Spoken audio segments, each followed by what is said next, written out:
បាទសួស្តីបងប្អូនទាំងអស់គ្នា Hello everyone from Cambodia បាទហើយនេះខ្ញុំចង់បង្ហាញអំពីការបិទពលុតម៉ាស៊ីននៅលើទូរស័ព្ទ Android ឬនៅលើទូរស័ព្ទ Oppo A6 Pro បាទនេះគឺជាភេទទូរស័ព្ទ Oppo A6 Pro មានរូបរាងបែបហ្នឹងបងបាទហើយទូរស័ព្ទស៊េរីថ្មីឥឡូវការបិទពលុតម៉ាស៊ីនទូរស័ព្ទគឺមានការចុច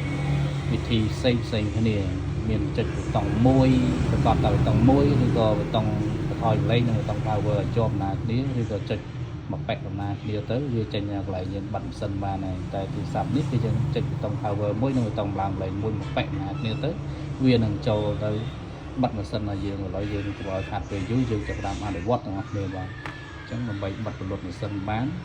យើងអាចចុចប៊ូតុង power នេះមួយប៊ូតុងឡើងលេខនេះមួយគឺដំណើរគ្នាបងចុចដំណើរគ្នាចេះប៉ែកទៅគឺចេញលេខបិទទៅ1 2 3នេះ